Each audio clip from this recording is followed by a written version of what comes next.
All right. So, what's your name? My name is Jonathan. Jonathan, how long you been working for Rosedale? In September, it's going to be a year. Oh, wow. And now, is this your total driving career, just 1 year? Or? No, this will be my second year. Okay, all right. So you've been in it a couple of years. Yeah. What got you into the trucking industry? Me, personally, I just wanted to find something that's more stable. Yeah. I used to work in a creative field. Okay. And I kind of wanted to get something more solidarity, Right. Be by myself, work by myself. Not in the sense that I don't have, coworkers, but I like the solidarity of being in the truck. Yeah. So now, where's your run? Where do you go, or what do you? For the most part, I'm staying in North York. Okay. Every now and again, I'll get something outside of GTA. Right. But mainly GTA is going to be North York. And are you a tractor-trailer driver, straight truck? Tractor-trailer. Tractor-trailer. And you went through a school process and all of that? I went to Humber College. So you've been in the job a couple of years. Is it what you thought? Is it what they told you in training? Is it what you expected from the industry? Yes and no. Okay. I mean, for the most part, I think a truck is a truck. So once you learn the truck, you understand that. Yeah. But when it comes to the safety side of things, that's something that school can't teach you. No. So you're right at that breaking point. We always say, 2 years is when you're really starting to be a professional driver. Yeah. The first 2 years, you're just trying to learn what the truck is, right? Yeah. So what's the difference that you've seen from the day you started driving, and I know you've only been here a year, but from the day that you started driving in total to where you are now, what's the biggest difference you've seen for a new driver? For me personally, I'll say confidence. Yeah. You learn how to control traffic. Yeah. When you first start driving, you're just happy not to hit anything. But once you learn the job, you know that you have to control traffic. So I think that's the biggest change. I'm confident to decide how I'm going to control traffic to back up, mainly off streets and stuff like that. Yeah. And that keeps going. Yeah. I drove for 25 years, so it never stops. So this whole not hitting thing keeps going on, right? So now you've seen a lot. This is a great company. You've seen a lot of professional drivers here. What, in your mind, what makes a professional driver? Safety. Yeah. Looking out for pedestrians, assuming that car is going to do something unexpected all the time for your whole shift. Right. Until you drop your trailer, park your truck, just expect anything can happen. Yeah. That's the main point I'll say.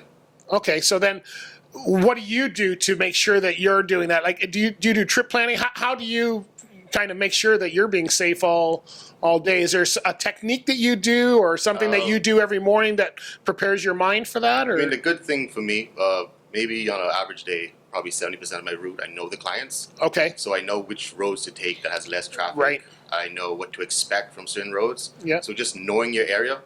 If you're going to a random route, there's nothing you can really do besides just stay focused. Right. Don't wear earphones that cover both ears. Yeah. Just don't blast music. Just stay focused because something will happen almost every day. So.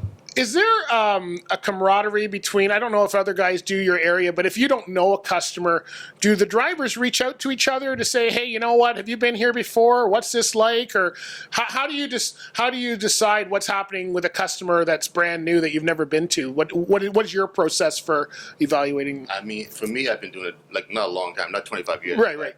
My approach is always Google Earth. Check out the building, 3D view. Okay. That pretty much solves everything. Okay. Outside of that, you can ask other drivers, but at the end of the day, it's up to you. You have to be safe. You have to figure out what you want to do. And if you need someone to help you, it's great. Ask someone to help, but for the most part, you should be responsible for your own journey, Yeah, see, I've been out of the truck for 14 years. We didn't have Google Earth when I was doing it. We actually had to call the customer and do trip planning and stuff. But that's good. That's good to know. Now, tell me about your equipment.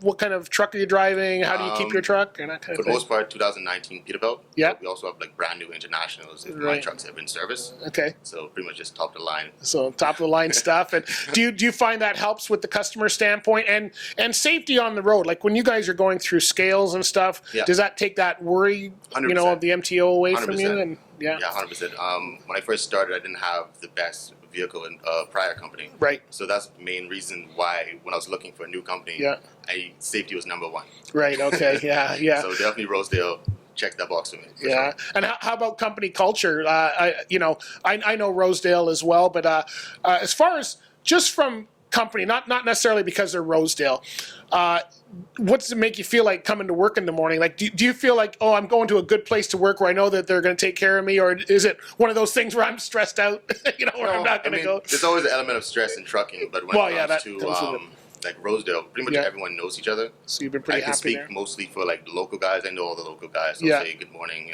good night, same old guys every day. So that's the good thing about working local, you get to know your coworkers. Yeah. Some of the long haul guys, you give them away, but you might see them once a month. Yeah, they don't come back for 2 weeks once you wave, right? So that's hard. I'm interested because we have a lot of new people we're trying to get into the industry.